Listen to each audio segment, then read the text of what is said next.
My ex-mother-in-law sent her church friends to harass my daughter and I.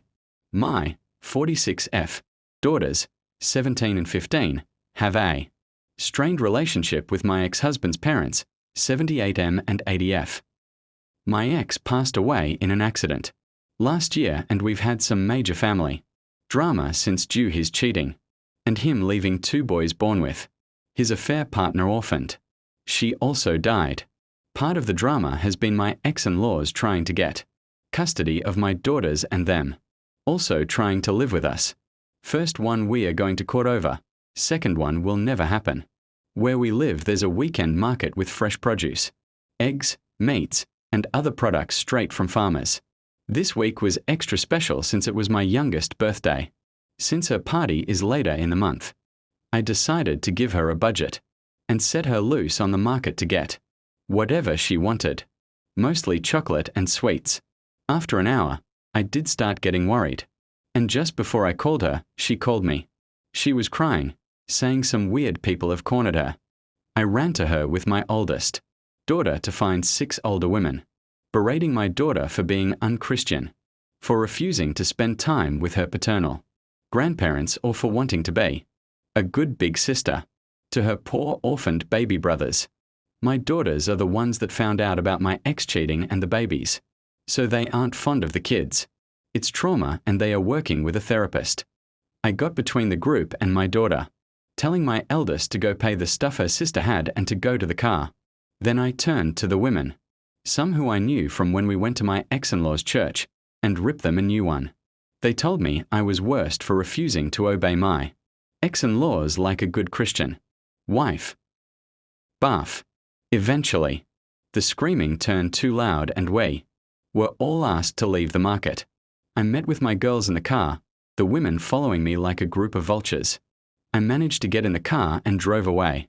After my girls went to bed, I got online to talk to another member of that church that I'm in good terms. I told him about what happened, and after he apologized, he told me what was going on.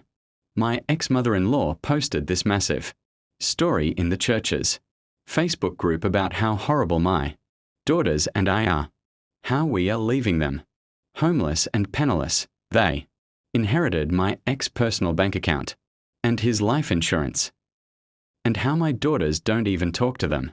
She also accused us of being the reasons she lost her grandsons. The boys are now living with distant relatives of my ex-husband. Basically, it was a sob story worthy of a Hallmark movie. And of course, they were getting all the love and support from the more extremist members of their church. This church and its members are a bit annoying, especially with LGBTQ+ topics, but they have a small saving grace. They are incredibly strict about cheating.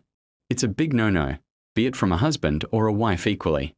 Now, how did she get around blaming me about affair children without exposing the cheating? She claimed the other woman was our surrogate since I was unable to have more children, then said I didn't want the babies because they were boys, which is absolutely disgusting to be accused of. Well, I decided it was time to clean up this mess, and since I was mid-divorce when my ex died, I had all the evidence needed. And since the divorce wasn't completed, I don't have any legal ramification for releasing all the evidence. I was off the next day and went to a print shop to get copies of all the delightful pictures of my ex cheating, his text conversations with his affair partner, the ones with his parents confessing to his cheating and getting support from them, my ex-in-laws harassing me about the divorce, and my coup de grace, all the emails and text messages of them bullying my daughters about their baby brothers. In one of them they call my daughters bastards, and telling them it was their fault their father died, since they told me about the affair and I began the divorce. This one was literally 2 days after my ex died. I paid extra for all of this to be printed in beautiful high-quality paper. Then when I got home, I sat down for hours to make delightfully personalized binders. They look like the little prayer song packets the church give for everyone to take to sing hymns. The first picture when opening the binders is my ex and his side woman making out in our living room. Their faces are easy to discern, and the girl looks nothing like me. Different skin tones and hair color. Underneath I wrote ex-husband's name and affair girl's name love story. I took them to the church before service. There's a desk in the back with the songbooks for people that need or forget their own, and they never check them. The gossip mill was quick and harsh. The names my ex and his affair partner got called in the Facebook were so bad the pastor himself had to get involved just to keep things relatively PG-13. People were angry at my ex-in-laws for their abuse to my daughters. But what made me laugh was that I was still in the wrong for the divorce. But it is understandable that I failed on my duties. After the shock, and I possibly will one day return to the light. Unlike my cheating husband and his Jezebel. They used another word I can't use here, I imagine.